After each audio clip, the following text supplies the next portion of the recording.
Answer कीजिए एक बार फटाफट से, फिर आगे बढ़ेंगे। बहुत बढ़िया। Which of the following letters have both horizontal and vertical lines of symmetry. मतलब एक तो आपकी वर्टिकल लाइंस हैं, दूसरी हॉरिजॉन्टल लाइंस होती हैं सिमेट्री की। सिमेट्री में क्या है बेसिकली, अगर आप इसको फोल्ड करें तो दोनों तरफ सेम शेप आए, ठीक, तो वो एक बेसिक बात है, मतलब इक्वल हो दोनों तरफ। Which of the following letters, कौन सा एक लेटर है अंग्रेजी का जिसमें दोनों हॉरिजॉन्टल भी और वर्टिकल भी, क्षैतिज और ऊर्ध्वाधर दोनों रेखाएं मौजूद होंगी? एक्स होगा, है ना, सी होगा, वाई है या फिर ए है? आंसर कीजिए। बहुत बढ़िया, मिक्स्ड आंसर आ रहे हैं आप लोगों के। ये तो आसान क्वेश्चन है, फटाफट से बताओ, फिर डिस्कस करेंगे। चलिए, बहुत बढ़िया, जितने भी लोग ए आंसर कर रहे हैं यानी एक्स, ठीक। तो एक्स में क्या है, ये जो अरे यार, एक तो मेरी ड्राइंग ना, एक मिनट रुको। एक्स में बेसिकली आपकी हॉरिजॉन्टल और वर्टिकल दोनों ही सिमेट्रिकल लाइंस होती हैं, मतलब आप इसको कैसे भी फोल्ड कर लो बराबर ही होंगी चीजें, ठीक है। तो ये एक बेसिक सी बात है। तो एक्स में हॉरिजॉन्टल लाइंस भी हैं और वर्टिकल लाइंस भी हैं। एक्स है पावरफुल, ये वो वाला एक्स नहीं है, ठीक। तो ये एक बेसिक बात हुई। सी में नहीं होगा ऐसा। सी में सिर्फ अगर आप ये करेंगे, वाई में दोनों में से एक मिलेगा, दोनों नहीं मिलेंगे अगर बाकी के दोनों देखोगे तो। फॉर एग्जाम्पल मैं दिखा देती हूँ पिक्चर में आपको, ये सारे अल्फाबेट्स हैं, मैंने डाले हैं स्पेशली, जब आप रिवाइज कर रहे होंगे तो एक बार आपकी नजर जाए इन पे, ठीक है। तो अगर मैं बात करूं, बहुत बढ़िया नीता साहू, अगर मैं बात करूं तो ए में क्या है, वर्टिकल सिमेट्री है, बी में क्या है, हॉरिजॉन्टल सिमेट्री है, सी में क्या है, हॉरिजॉन्टल है, डी में भी हॉरिजॉन्टल है, ई में भी हॉरिजॉन्टल है। इस तरीके से अगर आप देखेंगे तो बहुत कम लेटर्स मिलेंगे जिनमें बोथ हॉरिजॉन्टल और वर्टिकल सिमेट्री मौजूद होगी, ठीक है। तो एक्स में दोनों हैं, ठीक। आगे बढ़ेंगे। बहुत बढ़िया, हंसते खेलते रहिए, बहुत सही है। क्वेश्चन नंबर 9 है। क्वेश्चन नंबर 9 क्या कहता है, देखते हैं एक बार। The assessment of what children learn in mathematics in primary classes should not focus on. मतलब कि प्राथमिक कक्षाओं में बच्चों का जब आप आकलन कर रहे हैं कि वो मैथ्स में क्या सीख रहे हैं, तो आपका फोकस कहां नहीं होना चाहिए। पहला ऑप्शन है डेवलपमेंट ऑफ मैथमेटिकल लैंग्वेज, यानी गणितीय भाषा का उसके अंदर विकास हो। मैथमेटिकल लैंग्वेज क्या है, आप फॉर्मुलेज को या जिस तरीके से अपनी बात कही जाती है क्वेश्चंस में, या मैथमेटिक्स की अपनी एक लैंग्वेज है बेसिकली, हर किसी सब्जेक्ट में कुछ ना कुछ होता ही है। प्रिसाइजनेस इन आंसरिंग मैथमेटिक्स प्रॉब्लम्स, मतलब बिल्कुल सटीकता से वो आंसर करने लायक बन जाएं। या फिर डेवलपमेंट ऑफ रीजनिंग स्किल्स, तर्क क्षमता उनके अंदर कितनी विकसित हुई है। या फिर understanding of the mathematical concept, यानी गणितीय अवधारणाओं को समझना। क्या एक फोकस नहीं रहना चाहिए, शुड नॉट फोकस की बात हो रही है।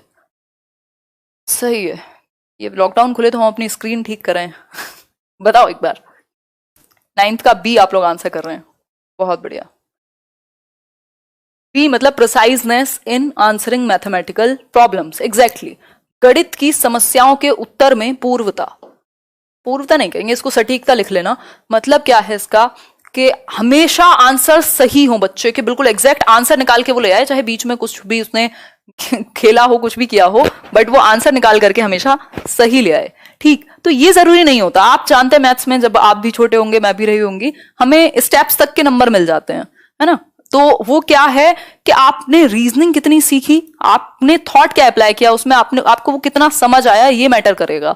दूसरा क्या है, इसमें मैथमेटिक्स की लैंग्वेज कितनी समझ पाए, वो आपके सॉल्यूशन से पता लग जाएगा, जरूरी नहीं है सिर्फ आंसर से ही पता लगे। आंसर तो फाइनल रिजल्ट है।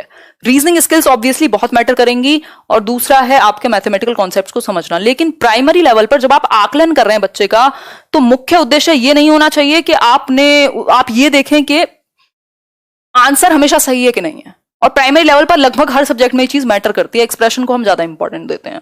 तो बी ऑप्शन जो है इसका सही है। अब है लास्ट क्वेश्चन। अब इसको इंग्लिश में देख के परेशान मत होइएगा, बहुत ही बेसिक सी बात है, अभी समझेंगे इसको, ठीक है। देखिए एक बार। हाँ, एग्जाम 5 जुलाई को बिल्कुल अभी तक तो है ही, जून में ही फाइनल हमें पता लग पाएगा क्या होगा। तो 5 जुलाई के हिसाब से ही करिए चीजें, और क्योंकि अभी तक ऑफिशियल तो वही है, और शायद वही रहे जैसी स्थिति है बाहर। लेकिन अगर 5 को रहता है तो बहुत सारे लोग गायब हो जाएंगे। बताएं एक बार, आंसर कीजिए। बहुत बढ़िया, एक बार ये क्वेश्चन देखिए।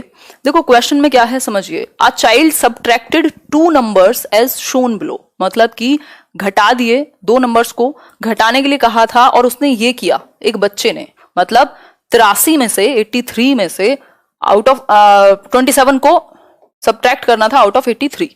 ठीक है बात।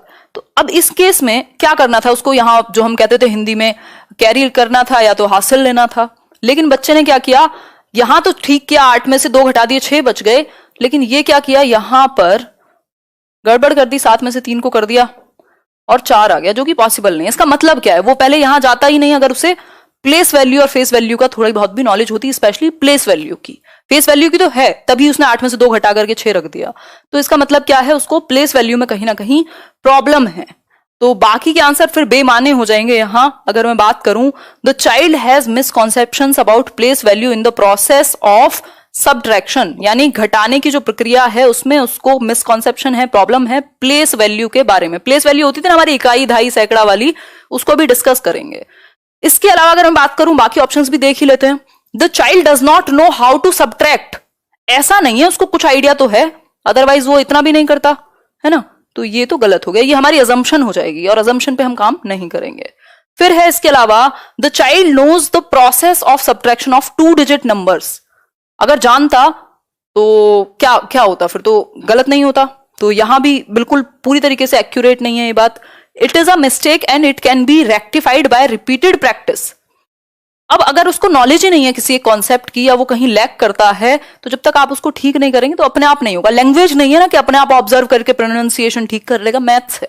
ठीक है, तो कॉन्सेप्ट्स तो आपको क्लियर करने पड़ेंगे। अब फेस वैल्यू और प्लेस वैल्यू को समझ लेते हैं। एक क्वेश्चन आपका पक्का रहता है, मतलब आता ही है 99% टाइम, क्या है, सीटेट आपसे प्लेस वैल्यू और फेस वैल्यू के बारे में पूछता है। ठीक है बात। तो इस केस में जो 1000 लोग हैं, बाकी एक तो वो करेंगे लाइक और शेयर, फिर हम समझेंगे इसको। प्लेस वैल्यू उससे पहले हम नहीं समझेंगे, ऐसे हम लाइक्स का खाते हैं, मजाक कर रही हूं। तो प्लेस वैल्यू और फेस वैल्यू। ठीक, प्लेस वैल्यू क्या है, the location of a digit in a numeral, where does the digit live, रहती कहां है वो डिजिट, यहां से आप देखना शुरू करते हैं।